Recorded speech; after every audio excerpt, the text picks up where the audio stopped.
Mi nombre es Aurelio Santander. Tengo 72 años. Y mi nuera me arrebató las llaves de mi propia casa. Me echó a la calle como si fuera un vagabundo. Pero lo que ella no sabía es que al día siguiente, un juez la iba a callar para siempre. Imagínate la humillación. Después de 50 años viviendo en esta casa que compré cuando me casé con mi difunta Esperanza, mi nuera Valentina llega con una orden de desalojo falsa y me dice que tengo 30 minutos para juntar mis cosas y largarme. Papa Aurelio, me dice con esa sonrisa venenosa que usa cuando quiere parecer amable, la casa ya no es suya. Mi esposo Damián heredó todo cuando usted firmó esos papeles el mes pasado, así que por favor, haga las valijas y váyase sin armar escándalo. Papeles que yo nunca firmé. Papeles que ella inventó para robarme lo único que me quedaba en esta vida. Pero acá viene lo que ni ella ni mi hijo Damián se imaginaban. Yo tenía copias de todo. Cada documento, cada escritura, cada papel legal estaba guardado en una caja de seguridad que solo yo conocía. Y además, había algo más. Algo que iba a hacer que esta mujer se arrepintiera de haber nacido. Esa mañana de martes, cuando llegó con dos tipos grandotes que parecían matones de película, yo estaba tomando mate en el patio, como todas las mañanas desde que me jubilé hace 10 años. Escucha esta historia hasta el final y contame qué habrías hecho vos en mi lugar. También escribime desde qué país me estás escuchando, porque esta historia de injusticia familiar pasa en todos lados del mundo. Para que entiendas bien cómo llegamos a este punto, tengo que contarte quién es esta mujer que destruyó a mi familia. Valentina Ibáñez apareció en la vida de mi hijo hace 5 años. Una rubia teñida de 38 años, divorciada, con 2 hijos de su primer matrimonio y una labia que podría convencer a un ciego de que el cielo es verde. Desde el primer día que la conocí, supe que algo no andaba bien. Tenía esa manera de mirar la casa, de tocar las cosas, de hacer preguntas sobre precios y valores que me daba muy mala espina. Damián estaba completamente embelesado. Mi hijo, que siempre había sido inteligente para los negocios, de repente se comportaba como un adolescente enamorado. Papá, Valentina es increíble. Es tan diferente a todas las mujeres que conocí. Me entiende, me apoya, me hace sentir especial. Especial. Esa era la palabra que más usaba cuando hablaba de ella. Y yo pensaba, claro que te hace sentir especial, hijo, porque necesita algo de vos. Damián había heredado un negocio de repuestos para autos que yo había levantado desde cero, trabajando 16 horas por día durante 30 años. Un negocio próspero que le daba buenas ganancias todos los meses. También tenía ahorros en el banco, una camioneta nueva, y por supuesto, la expectativa de heredar esta casa cuando yo me muriera. Todo eso lo veía Valentina con esos ojos calculadores que tiene. Al principio se hacía la simpática conmigo. Ay, don Aurelio, qué casa tan hermosa tiene. Debe valer mucho dinero en esta zona. Don Aurelio, qué suerte que Damián tenga un papá tan generoso que le dejó el negocio. Don Aurelio, usted debe estar cansado de vivir solo en esta casa tan grande. Siempre hablando de plata, siempre calculando, siempre tanteando el terreno. Cuando se casaron, yo les ofrecí que vinieran a vivir acá conmigo. La casa tiene 4 habitaciones. Hay lugar de sobra y yo pensé que sería lindo tener familia cerca otra vez. Pero Valentina se opuso inmediatamente. No, don Aurelio, nosotros preferimos nuestra intimidad. Además, usted necesita su espacio también. Intimidad, como si yo fuera un estorbo en mi propia casa. Se mudaron a un departamento caro en el centro, gastando en alquiler una plata que podrían haber ahorrado viviendo acá. Pero claro, Valentina tenía otros planes. Necesitaba que Damián se acostumbrara a la idea de que yo era un obstáculo, no un padre. Durante el primer año de casados, las visitas fueron espaciándose. Primero dejaron de venir los domingos, después cada 15 días, después solo para las fiestas. Y cada vez que venían, Valentina encontraba algo que criticar. Don Aurelio, esta casa necesita muchos arreglos. Mire cómo están las paredes, cómo está el techo. Don Aurelio, estos muebles están muy viejos. Don Aurelio, este barrio se está poniendo peligroso. Siempre sembrando la idea de que la casa era una carga, no un patrimonio. Un día, hace 2 años, Damián vino solo. Se sentó en la misma silla donde estoy sentado ahora y me dijo algo que me heló la sangre. Papá, Valentina y yo estuvimos hablando sobre el futuro, sobre tu futuro. Nosotros creemos que ya no es seguro que vivas solo acá. Sos mayor, puede pasarte algo y nadie se va a dar cuenta. Mi futuro.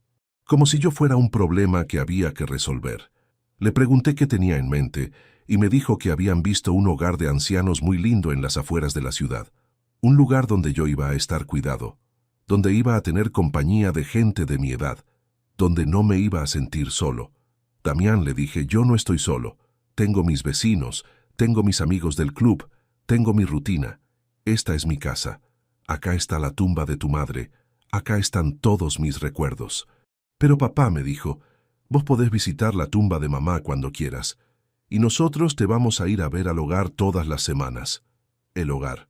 Como si yo fuera un perro que hay que llevar a una pensión. Le dije que no, que mientras tuviera salud y cabeza clara, me iba a quedar en mi casa. Y ahí fue cuando Damián cambió de estrategia.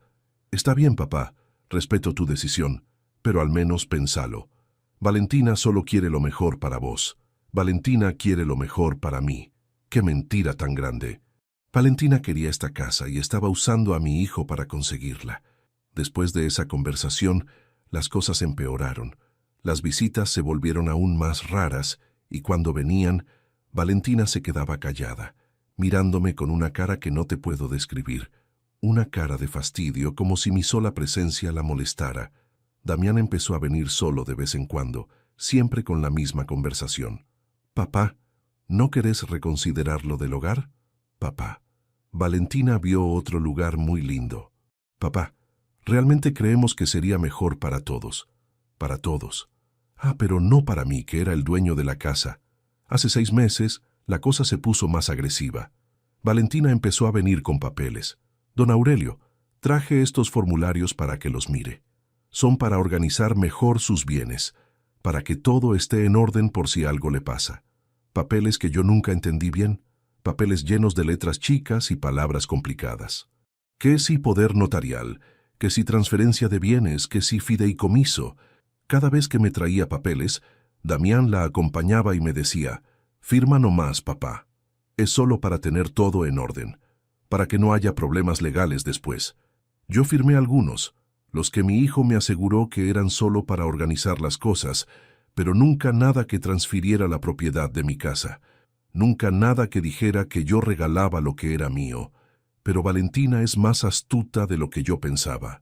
Resulta que entre esos papeles había algunos truchos, algunos que ella había hecho falsificar, algunos que decían cosas que yo nunca habría firmado ni en 1.000.000 de años, y con esos papeles falsos fue al registro de propiedades y logró que pongan la casa a nombre de Damián.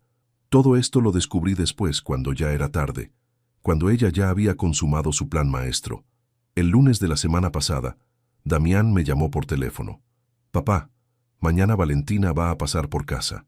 Quiere hablar con vos sobre unos temas importantes. No te preocupes, no es nada malo. Solo quiere aclarar algunas cosas. Temas importantes.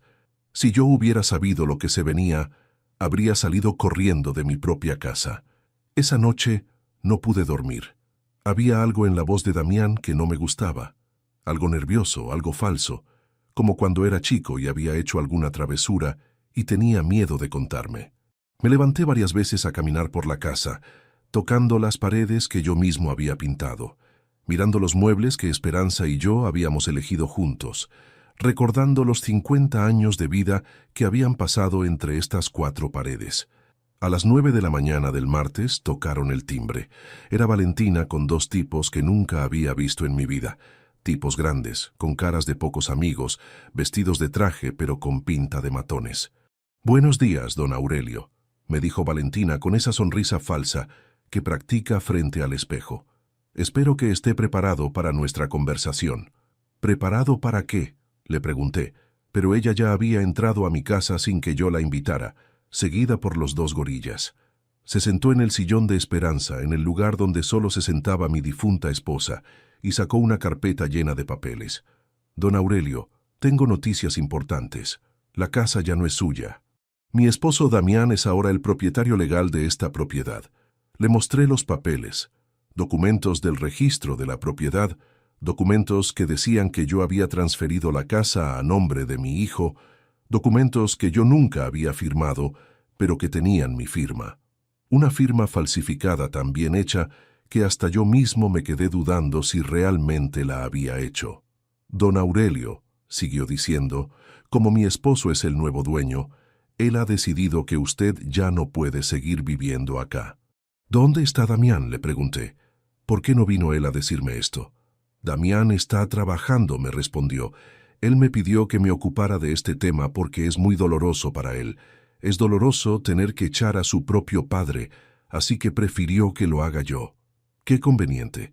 Mi propio hijo no tuvo las pelotas de venir a echarme él mismo. Usted tiene 30 minutos para juntar sus cosas personales, siguió diciendo Valentina. Puede llevarse la ropa, algunos recuerdos, las fotos, pero los muebles, los electrodomésticos y todo lo demás se queda acá. Nosotros nos vamos a mudar la semana que viene y necesitamos que la casa esté libre. Mis cosas personales, en mi propia casa. Los muebles que yo había comprado, los electrodomésticos que yo había pagado, todo se quedaba para que lo usara esta ladrona. ¿Y dónde se supone que voy a vivir?, le pregunté. Bueno, don Aurelio, eso no es problema nuestro. Usted es un hombre adulto, se las va a arreglar. Siempre puede ir a un hogar de ancianos, como le habíamos sugerido antes, o alquilar algo chiquito con su jubilación, un hogar de ancianos. Exactamente lo que habían planeado desde el principio. Le dije que esos papeles eran falsos, que yo nunca había firmado nada que transfiriera mi casa, que se estaba aprovechando de un viejo. Y ahí fue cuando mostró su verdadera cara. Don Aurelio, me dijo con una voz que me dio escalofríos, estos papeles son completamente legales, están registrados, están firmados, están sellados. Si usted no se va por las buenas, vamos a tener que hacer que se vaya por las malas. Los dos tipos que la acompañaban se pararon detrás de ella, cruzaron los brazos y me miraron como diciendo, ¿vas a hacer problemas, viejo? Entendí que no tenía opción, por lo menos en ese momento. Así que fui a mi habitación, junté algo de ropa en una valija, agarré las fotos de Esperanza y algunos documentos importantes que tenía en mi mesa de luz. Cuando salí de la habitación, Valentina ya estaba revisando los muebles como si estuviera eligiendo qué iba a tirar y qué iba a conservar. «Esta mesa está muy rayada», le dijo a uno de los tipos, «y este sofá está muy viejo. Vamos a tener que cambiar todo, cambiar todo». Los muebles que Esperanza había elegido con tanto amor, los muebles que tenían la historia de nuestra familia, ella los iba a tirar como si fueran basura. En la puerta de mi casa, la casa donde había vivido 50 años, Valentina me entregó las llaves y me dijo, «Don Aurelio, fue un placer conocerlo. Espero que encuentre un lindo lugar donde vivir». Y cerró la puerta, mi propia puerta, en mi cara. Me quedé parado en la vereda como un homeless, con una valija en la mano y sin saber a dónde ir. Los vecinos me miraban desde las ventanas. Algunos salieron a preguntarme qué pasaba. «Don Aurelio, ¿está todo bien? ¿Por qué sale con las valijas?» Y yo no sabía qué responder. «¿Cómo les explicas que tu propia nuera te robó la casa con papeles falsos? ¿Cómo les decís que tu hijo te traicionó de la manera más cobarde posible?» Caminé hasta la estación de colectivos y me subí al primero que pasó. No sabía a dónde iba, solo sabía que tenía que alejarme de ahí antes de hacer una locura. Antes de volver y romperle la cara a esa mujer. Terminé en el centro de la ciudad, sentado en una plaza, preguntándome cómo había llegado a esta situación, cómo había criado a un hijo capaz de hacer esto. Pero entonces recordé algo. Recordé que en mi mesa de luz, entre los documentos que había agarrado estaban las fotocopias de todas las escrituras originales de mi casa. Copias que yo había hecho años atrás, cuando organicé mis papeles después de la muerte de Esperanza.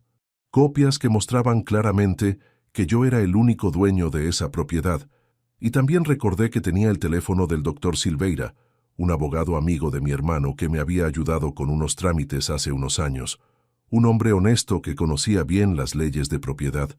Esa misma tarde lo llamé desde un locutorio. «Doctor Silveira, soy Aurelio Santander, el hermano de Rafael. Necesito su ayuda urgente. Tengo un problema muy grave con mi casa». Le conté toda la historia.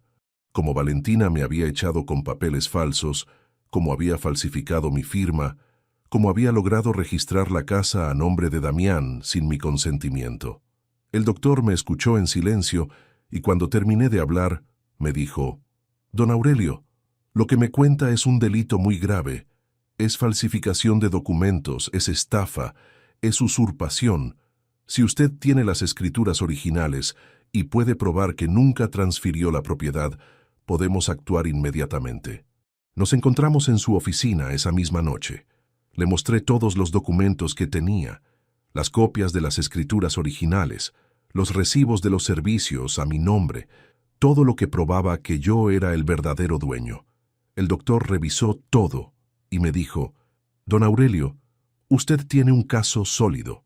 Mañana mismo vamos a presentar una denuncia penal y vamos a pedir una orden judicial para que le devuelvan la casa inmediatamente. Pero hay algo más que podemos hacer», me dijo con una sonrisa. «Podemos pedir que arresten a su nuera por falsificación de documentos. Si los papeles que ella presentó tienen su firma falsificada, eso es un delito que se paga con cárcel. ¿Usted quiere que vayamos hasta el final?». Le dije que sí, que fuéramos hasta el final, que esta mujer tenía que pagar por lo que había hecho. Esa noche dormí en un hotel cerca del centro. Por primera vez en meses dormí tranquilo, sabiendo que al día siguiente la justicia iba a actuar. Sabiendo que Valentina iba a recibir su merecido. A las 8 de la mañana del miércoles estábamos en los tribunales presentando la denuncia. A las 10, el juez ya había firmado la orden de desalojo contra Valentina y Damián. A las 11, la policía ya estaba yendo hacia mi casa. Yo fui con ellos. Quería ver la cara de Valentina cuando se diera cuenta de que había subestimado a este viejo. Cuando tocamos el timbre, atendió Damián. Estaba en pijama, con cara de dormido. «Papá, ¿qué haces acá? ¿Qué hace la policía?». «Vengo a recuperar mi casa, hijo. La casa que tu mujer me robó con documentos falsos». El oficial le mostró la orden del juez. «Señor, tenemos órdenes de desalojar a los ocupantes ilegales de esta propiedad y de arrestar a la señora Valentina Ibáñez por falsificación de documentos». Damián se puso blanco como una pared. «Papá, yo no sabía nada de documentos falsos. Valentina me dijo que vos habías firmado todo, que vos habías decidido transferirme la casa». Yo le creí. La creíste porque te convenía creerle, hijo, porque era más fácil que enfrentar la realidad de que tu mujer es una estafadora. Valentina apareció detrás de Damián en bata de baño, con el pelo despeinado y una cara de terror que me dio una satisfacción enorme. «¿Qué está pasando acá?», gritó. «¿Por qué está la policía?». «Lo que está pasando, señora», le dijo el oficial, «es que usted está arrestada por falsificación de documentos públicos, estafa y usurpación de propiedad. Tiene derecho a permanecer callada». La esposaron ahí mismo en la puerta de mi casa. Mientras se la llevaban gritaba que todo era un malentendido, que los papeles eran legales, que yo estaba loco. Pero los gritos no le sirvieron de nada. Los peritos ya habían analizado las firmas y confirmado que eran falsas. El juez ya había visto las escrituras originales. La justicia ya había hablado. Damián se quedó parado en el medio de la sala, llorando como un chico. «Papá, perdóname. Yo no sabía que Valentina había falsificado los documentos. Ella me convenció de que vos habías decidido darme la casa porque ya no la necesitabas. Yo solo quería que estuvieras seguro en un lugar donde te cuidaran bien». «¿Seguro?», le pregunté. «Echándome de mi propia casa me ibas a mantener seguro». «Damián», le dije, «vos sos mi hijo y te voy a perdonar porque sé que esa mujer te lavó el cerebro. Pero a partir de hoy las cosas van a ser diferentes. Vas a tener que ganarte mi confianza otra vez. Vas a tener que demostrarme que el hijo que yo crié todavía existe ahí adentro». Los policías se fueron llevando a Valentina. Damián juntó sus cosas y se fue a un hotel. Y yo volví a estar en mi casa, en mi lugar, donde siempre debía haber estado. Esa tarde vinieron todos los vecinos a preguntarme qué había pasado. «Don Aurelio, vimos que se llevaron detenida a su nuera. ¿Está todo bien?». Les conté toda la historia. Cómo me habían echado con documentos falsos, cómo había recuperado mi casa, cómo la justicia había triunfado sobre la estafa. Los vecinos no podían creer lo que habían hecho conmigo. «¡Qué maldad, don Aurelio! aprovecharse de un señor mayor. Menos mal que usted pudo defenderse. Sí, pude defenderme, porque tuve la inteligencia de guardar copias de todos mis documentos importantes, porque no me quedé callado cuando me hicieron injusticia, porque busqué ayuda legal en lugar de resignarme a ser víctima. 3 días después, Damián vino a casa. Venía solo, con la cara de alguien que no había dormido en semanas. Se sentó en el sillón y me dijo: «Papá, Valentina está presa. Puede estar hasta 5 años en la cárcel por falsificación de documentos. Su abogado dice que es muy difícil que salga pronto. 5 años. Tal vez en 5 años aprenda que no se puede andar por la vida robándole a la gente». Damián me pidió perdón. Me dijo que Valentina lo había manipulado, que le había hecho creer que yo estaba senil, que ya no podía cuidarme solo, que transferir la casa era lo mejor para todos. Me dijo que él realmente pensaba que me estaba ayudando, que nunca se imaginó que su mujer fuera capaz de falsificar documentos. Le dije que lo perdonaba, pero que las cosas tenían que cambiar, que ya no iba a tolerar que nadie tomara decisiones sobre mi vida sin consultarme, que mientras tuviera salud y cabeza clara, iba a seguir siendo el dueño de mi destino, y que si alguna vez volvía a traer a casa a una mujer que solo buscara mi plata, la iba a echar a patadas sin importar quién fuera. Damián me prometió que había aprendido la lección, que nunca más se iba a dejar manipular por nadie, que iba a valorar más a su familia que a cualquier mujer que apareciera en su vida. Espero que sea cierto, porque las segundas oportunidades no se dan muchas veces en la vida. Ahora estoy acá, en mi casa, en mi sillón, tomando mate como todas las mañanas. Los muebles siguen siendo los mismos, las paredes siguen teniendo las fotos de Esperanza. Todo está como debe estar, como siempre debió haber estado. Valentina está presa pagando por sus delitos. Damián está tratando de reconstruir su vida y su relación conmigo. Y yo aprendí algo muy importante. Aprendí que nunca es tarde para defenderse, que la edad no es excusa para dejarse pisotear, que siempre hay que guardar copias de los documentos importantes, y que cuando alguien te quiere sacar lo que es tuyo, no importa quién sea, hay que pelear hasta las últimas consecuencias. ¿Vos qué habrías hecho en mi lugar? ¿Te habrías quedado callado y aceptado la injusticia? ¿O habrías peleado como peleé yo? Contame también desde qué país me estás escuchando, porque quiero saber si estas historias de abuso a los mayores pasan en otros lugares también. Pero déjame contarte algo más, porque esta historia no termina con Valentina presa. Hay algo que pasó después que me demostró que la justicia a veces toma caminos que uno no espera. Una semana después de que arrestaran a Valentina, apareció en mi casa una mujer joven de unos 25 años que se presentó como Sofía Delgado, la hija mayor de Valentina del primer matrimonio. Venía con los ojos hinchados de llorar y una carpeta bajo el brazo. «Don Aurelio», me dijo, «sé que mi madre le hizo algo terrible, pero necesito hablar con usted.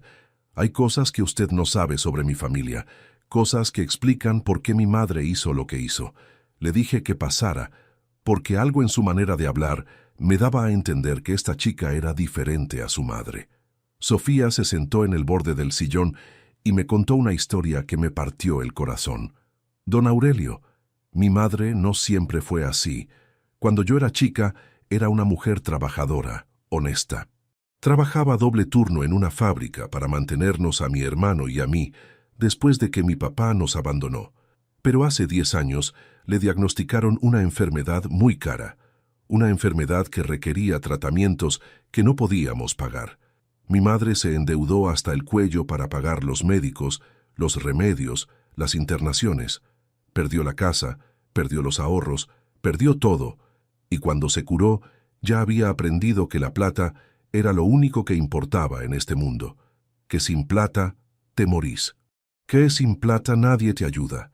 Esa enfermedad la cambió para siempre. Sofía sacó de la carpeta unos documentos médicos, facturas de hospitales, recibos de préstamos. Todo mostraba que Valentina realmente había pasado por una situación económica desesperante. «Pero eso no justifica lo que me hizo», le dije. «Lo sé, don Aurelio», me respondió Sofía. «Lo que hizo está mal y merece estar presa, pero quería que usted supiera que mi madre no es un monstruo, es una mujer que el miedo la volvió loca». Entonces Sofía me dijo algo que no me esperaba. Don Aurelio, yo trabajo como asistente social en el hospital municipal. Todos los días veo casos de ancianos que son estafados por sus familiares, que son echados de sus casas, que son abandonados. Su caso no es único. Es una epidemia que nadie quiere reconocer, y la mayoría de las veces, las víctimas no tienen los recursos que usted tuvo para defenderse.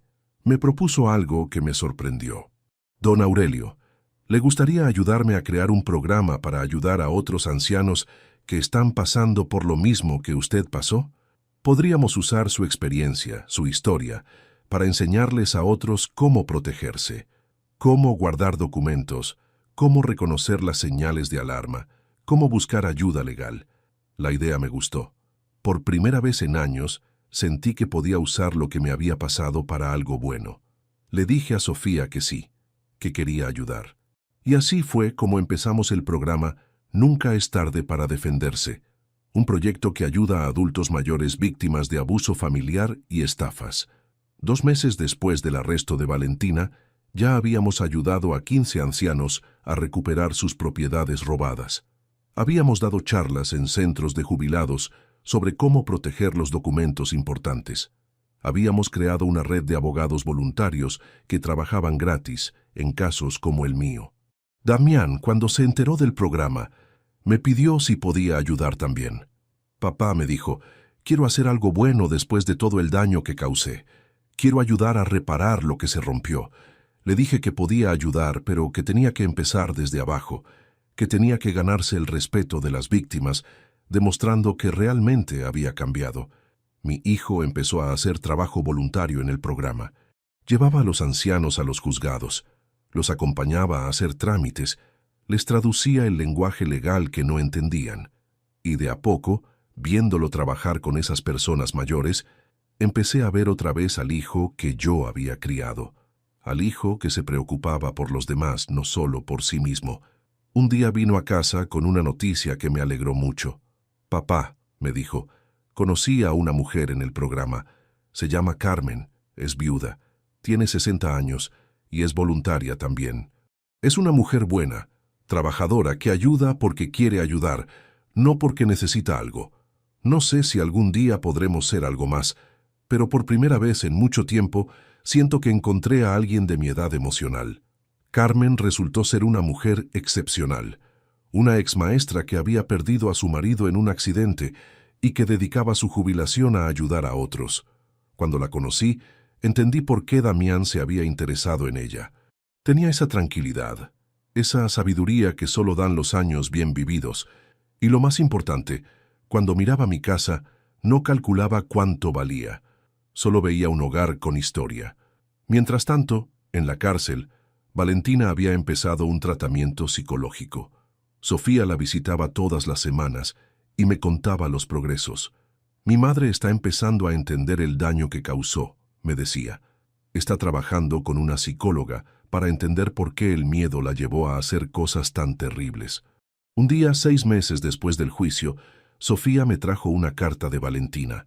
Era una carta larga, escrita a mano, donde me pedía perdón. No justificaba lo que había hecho, no inventaba excusas. Solo reconocía que había estado mal, que había lastimado a una persona inocente, que entendía por qué yo la había denunciado. Al final de la carta, Valentina escribía algo que me conmovió. Don Aurelio, sé que nunca va a poder perdonarme, y lo entiendo, pero quiero que sepa que en estos meses de cárcel he tenido tiempo para pensar en todo el daño que hice. No solo a usted, sino a mi hija, a mi hijastro, a toda mi familia.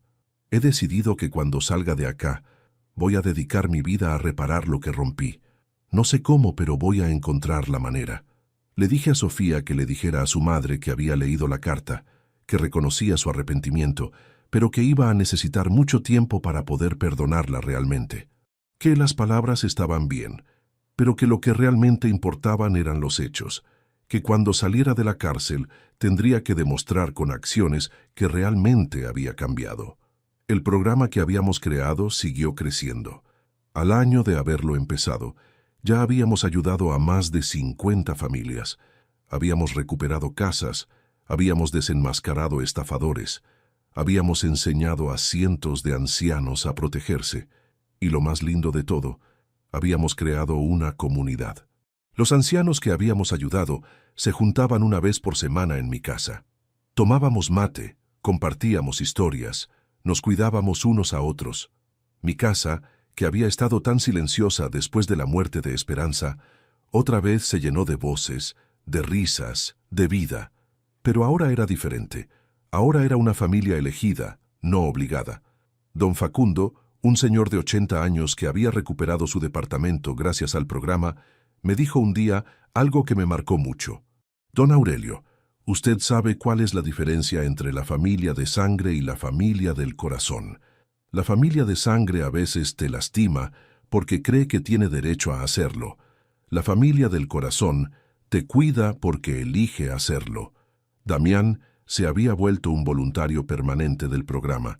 Trabajaba gratis todos los sábados, ayudando a otros hijos a entender el daño que podían estar causando a sus padres mayores. A veces venía con Carmen, que se había convertido en coordinadora de las actividades sociales. Verlos trabajar juntos, verlos preocuparse por gente que ni siquiera conocían, me devolvía la esperanza en mi hijo. Un día, 1 año y medio después de todo lo que había pasado, estábamos en la casa preparando una charla para el centro de jubilados del barrio cuando sonó el teléfono. Era Sofía. Don Aurelio, me dijo con voz emocionada, mi madre salió en libertad condicional. Se portó bien en la cárcel, completó el tratamiento psicológico y el juez decidió darle una segunda oportunidad. ¿Y qué va a hacer ahora?, le pregunté. Va a trabajar como voluntaria en un hogar de ancianos, me respondió Sofía. Quiere dedicar el tiempo que le queda de condena a cuidar a personas mayores. Dice que es la única manera que encuentra de empezar a reparar el daño que hizo. No va a ganar ni un peso. Va a trabajar gratis, limpiando, cocinando, acompañando a los que están solos. 2 meses después, Valentina apareció en la puerta de mi casa. Estaba muy cambiada, más flaca, con el pelo gris, con la cara marcada por meses de pensar en lo que había hecho. Se quedó parada en la vereda, sin atreverse a tocar el timbre. Desde la ventana la vi durante 1 hora parada ahí, juntando coraje para hablar conmigo. Finalmente salí yo. «Valentina», le dije, «¿qué haces acá?» «Don Aurelio», me respondió con una voz muy distinta a la que recordaba, «vine a pedirle perdón en persona». No espero que me perdone, no espero que me invite a pasar. Solo quería que supiera que entiendo el daño terrible que le hice y que voy a pasar el resto de mi vida tratando de ser una mejor persona. Le dije que entrara. Se sentó en el borde del mismo sillón donde había estado el día que me echó, pero ahora era una mujer completamente diferente. Me contó sobre su tiempo en la cárcel, sobre las terapias, sobre lo que había aprendido. Me habló de su trabajo en el hogar de ancianos, de cómo cuidar a esos viejitos. La había ayudado a entender el dolor que me había causado. «Don Aurelio», me dijo, «en el hogar hay un señor de 75 años que sus hijos internaron y nunca más lo visitaron. Todos los días me pregunta cuándo van a venir, y todos los días tengo que inventar una excusa. Viéndolo a él, entendí lo que usted debió sentir cuando yo lo eché de su casa. La desesperación, la soledad, la traición. Le dije que veía el cambio, que notaba que había aprendido, pero que iba a necesitar tiempo para poder confiar en ella otra vez. Que el perdón era un proceso, no un momento, que tendría que demostrar día a día que realmente había cambiado. Valentina me dijo que lo entendía, que no tenía apuro, que iba a ganarse el perdón con hechos, no con palabras. Desde ese día, Valentina empezó a venir 1 vez por semana a ayudar en el programa. Al principio los otros ancianos desconfiaban de ella, sabían lo que había hecho, pero de a poco, viéndola trabajar sin cobrar nada, viéndola cuidar a los más vulnerables, empezaron a aceptarla, no como amiga, pero sí como alguien que estaba tratando de reparar sus errores. Damián, cuando supo que Valentina estaba trabajando en el programa, tuvo una reacción que me sorprendió. «Papá», me dijo, «no sé si puedo perdonarla por lo que nos hizo pasar, pero respeto que esté tratando de cambiar. Si vos crees que merece una segunda oportunidad, yo voy a respetar tu decisión. Solo te pido que tengas cuidado». Carmen, que es una mujer muy sabia, Me dijo algo que me hizo reflexionar mucho. Aurelio, me dijo, el perdón no es para la otra persona, es para vos. Si te quedás con la bronca para siempre, la única persona que sufre sos vos. Perdonar no significa olvidar, ni significa confiar ciegamente.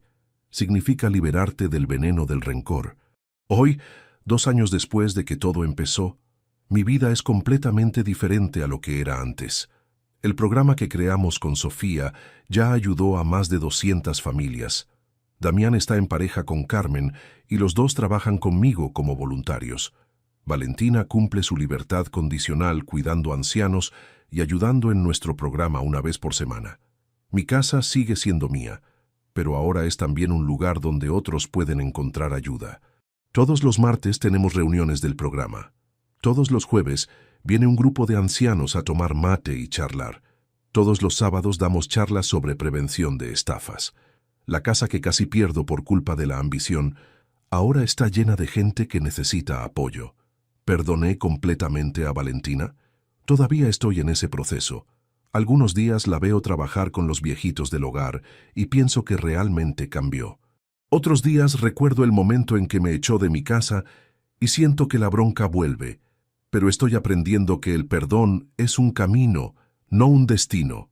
¿Perdoné a Damián? Ese fue más fácil. Mi hijo estaba confundido, manipulado, pero nunca fue malo. Cuando se dio cuenta de lo que había pasado realmente, hizo todo lo posible para reparar el daño.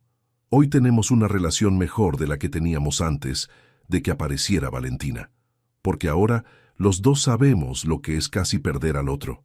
¿Me arrepiento de haber denunciado a Valentina? No, fue lo correcto. A veces hacer lo correcto duele, pero es necesario. Si no la hubiera denunciado, ella habría seguido estafando a otros ancianos. Mi denuncia no solo me devolvió mi casa, sino que impidió que otras familias pasaran por lo mismo. Al final, lo único que realmente importa no es cuántos años tenés, sino cuántas ganas de vivir con dignidad te quedan. Y a mí, a los 72 años, todavía me quedan muchísimas. Pero ahora también tengo algo más. Tengo la satisfacción de saber que mi historia sirvió para ayudar a otros, que mi experiencia se convirtió en esperanza para familias que estaban viviendo lo mismo que yo viví. Si hay algo que aprendí de todo esto, es que nunca es tarde para defenderse, nunca es tarde para pedir ayuda, y nunca es tarde para empezar de nuevo. Pero también aprendí que nunca es tarde para perdonar, cuando el perdón está realmente merecido. El mes pasado recibimos una visita muy especial en el programa. Llegó una señora de 85 años, doña Matilde, acompañada por su nieta de 30 años. La nieta estaba desesperada, porque los hijos de doña Matilde querían vender la casa familiar para repartirse la plata, dejando a la abuela sin hogar. Una historia que ya conocíamos muy bien, pero lo que me impactó de doña Matilde fue su fortaleza. A los 85 años, con artritis en las manos y problemas para caminar, tenía una determinación que me recordó a mí mismo cuando decidí pelear por mi casa. Don Aurelio, me dijo, escuché hablar de usted en el centro de salud. Me dijeron que usted ayuda a los viejitos que tienen problemas con la familia. Le expliqué cómo funcionaba el programa. La conecté con el doctor Silveira. La acompañamos a todos los trámites.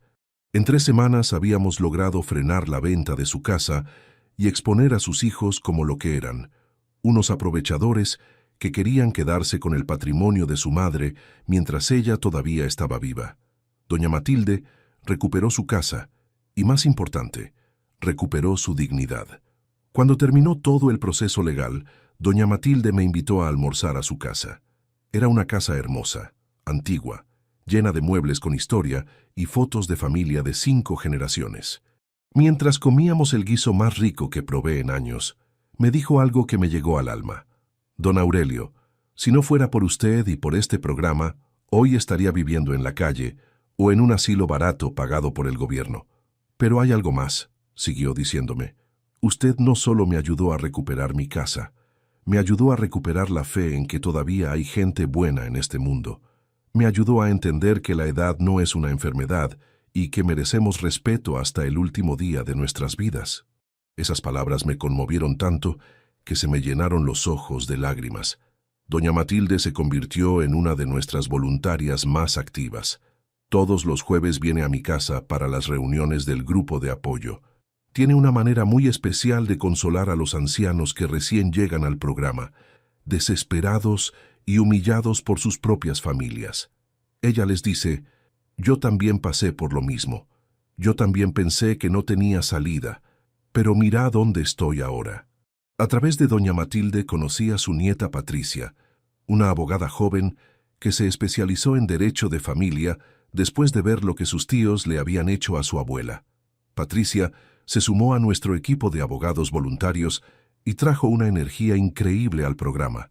Don Aurelio, me dijo un día, usted no se imagina la cantidad de casos como el de mi abuela que llegan a mi estudio todos los meses. Patricia empezó a documentar todos los casos que atendíamos en el programa. Creó una base de datos con las historias, los métodos que usaban los estafadores, las soluciones que habíamos encontrado. Su idea era escribir un libro que sirviera como guía para otros ancianos y sus familias. Un libro que se llamaría Manual de Supervivencia para Abuelos en Peligro.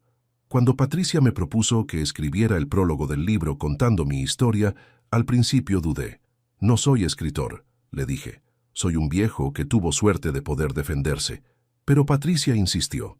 Don Aurelio, su historia es exactamente lo que necesitan leer miles de ancianos que están pasando por lo mismo. Su experiencia puede salvar familias enteras. Escribir mi historia para el libro fue una experiencia muy movilizadora. Tuve que revivir cada momento, desde el día que Valentina me echó hasta el día que la vi trabajando en el hogar de ancianos. Tuve que pensar en cada emoción, en cada decisión, en cada consecuencia.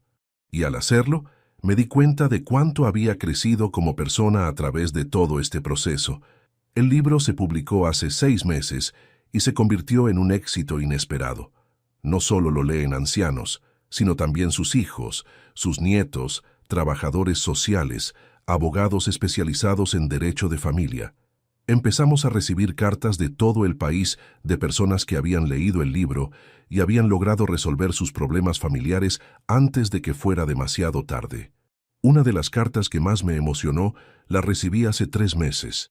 Era de un hombre de 50 años que vivía en otra provincia. Decía: Don Aurelio, leí su historia en el libro y me di cuenta de que estaba haciendo exactamente lo mismo que hizo el hijo de usted. Tenía a mi padre de 78 años presionado para que me transfiriera a su casa, convencido de que era lo mejor para él. Después de leer su libro, entendí que lo único que estaba haciendo era repetir el ciclo de abuso que había visto en mi propia familia. Hoy fui a la casa de mi padre, le pedí perdón y le dije que su casa es suya hasta el último día de su vida. Esas cartas me demuestran que mi historia, por dolorosa que haya sido, está sirviendo para evitar que otras familias pasen por lo mismo, que mi experiencia se está convirtiendo en prevención para miles de personas. Y eso me da una satisfacción que no puedo describir con palabras. Damián, cuando vio el éxito del libro, me dijo algo que me llenó de orgullo. Papá, me dijo, durante años pensé que eras solo mi viejo, el albañil que me había criado. Nunca me di cuenta de que eras un hombre con sabiduría, con experiencia, con cosas importantes que enseñar. Este libro me abrió los ojos sobre quién sos realmente. Carmen, que ahora es prácticamente parte de la familia, me ayudó a organizar las presentaciones del libro en diferentes ciudades. Hemos viajado por 5 provincias contando la historia, enseñando a los ancianos a protegerse, capacitando a trabajadores sociales y abogados. En cada presentación hay ancianos que se acercan a contarme sus propias historias y muchas veces terminamos llorando juntos. Hace un mes, en una presentación en la capital, se acercó un hombre de mi edad que me contó algo que me impactó mucho. Don Aurelio, me dijo, mi historia es peor que la suya. Mi hija no solo me robó la casa, sino que me internó en un geriátrico psiquiátrico diciendo que estaba loco. Pasé 2 años encerrado hasta que un trabajador social leyó su libro y se dio cuenta de que yo estaba perfectamente cuerdo. Ese hombre, don Esteban, se convirtió en otro de nuestros voluntarios.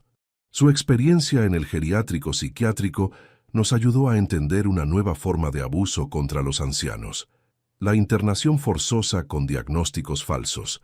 Empezamos a trabajar también en esos casos, colaborando con médicos y trabajadores sociales para identificar internaciones irregulares.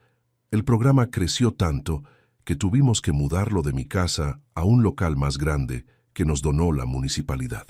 Pero yo seguí siendo el coordinador general, el que recibe a las víctimas cuando llegan por primera vez, el que les da esperanza cuando creen que no tienen salida. Mi experiencia personal se convirtió en mi herramienta de trabajo más importante. Valentina, que ya lleva un año trabajando en el hogar de ancianos, me pidió hace unas semanas si podía acompañarme a una de las charlas que damos en los centros de jubilados. «Quiero contar mi parte de la historia», me dijo. «Quiero que la gente sepa cómo se siente estar del otro lado, cómo se siente ser la persona que lastima. Creo que puede servir para evitar que otros cometan los mismos errores que cometí yo. Al principio no estaba seguro de que fuera una buena idea, pero después pensé que tal vez escuchar el testimonio de alguien que había estado del lado del agresor podía ser útil para las familias que estaban empezando a tener problemas. Así que le dije que sí, que podía acompañarme a la próxima charla. La charla fue en un centro de jubilados del barrio sur. Había como 50 personas, entre ancianos y sus familiares. Yo conté mi historia como siempre, pero cuando llegó el momento de las preguntas, Valentina pidió permiso para hablar. Se paró adelante de todos y se presentó. «Mi nombre es Valentina Ibáñez», dijo, «y yo soy la mujer que le hizo todo esto a don Aurelio». El silencio que se hizo en la sala era tan profundo que se podía escuchar respirar a la gente. Valentina siguió hablando. «Estoy acá para contarles cómo una persona aparentemente normal puede convertirse en un monstruo cuando el miedo y la ambición la dominan. Estoy acá para que vean que detrás de cada abusador hay una historia, pero que esa historia nunca justifica el daño que se hace». Valentina contó su historia, la enfermedad, las deudas, el miedo a volver a pasar necesidad, pero también contó las consecuencias de sus actos, los meses en la cárcel, la terapia, el trabajo de reparación que estaba haciendo. Al final de su testimonio, una señora del público le preguntó, «¿Usted realmente cambió o está acá solo para quedar bien?» Valentina la miró a los ojos y le respondió con una sinceridad que me conmovió. «Señora», le dijo, «yo no puedo demostrarle que cambié con palabras. Solo puedo demostrárselo con hechos, día a día, por el resto de mi vida. Si usted me conociera dentro de 10 años y viera que sigo trabajando con ancianos sin cobrar un peso, tal vez ahí me creería.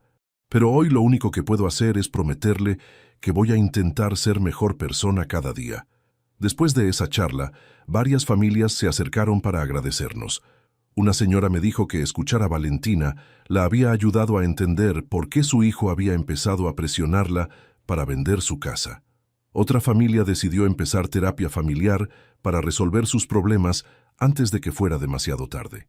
Hoy, 3 años después de que todo empezó, puedo decir que mi vida tiene un propósito que nunca imaginé. Mi casa sigue siendo mía, pero ahora es también el símbolo de que es posible defenderse, es posible recuperar lo perdido, es posible empezar de nuevo a cualquier edad. El programa ya ayudó a más de 500 familias, el libro se vendió en todo el país y las charlas que damos llegaron a miles de personas. Pero lo más importante no son los números, sino las historias. Cada anciano que recupera su dignidad, cada familia que aprende a respetarse, cada hijo que entiende que sus padres merecen amor hasta el último día de sus vidas. ¿Te diste cuenta de algo?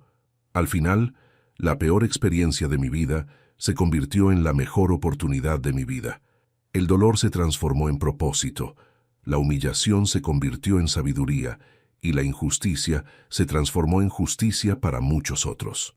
A los 75 años que tengo ahora, puedo decir que cada día me levanto con ganas de seguir luchando. No por mí, que ya gané mi batalla, sino por todos los abuelos y abuelas que todavía están peleando la suya. Porque mientras haya un anciano siendo maltratado por su familia, mientras haya un hijo que crea que puede disponer de la vida de sus padres, va a hacer falta gente que se pare y diga, esto no está bien.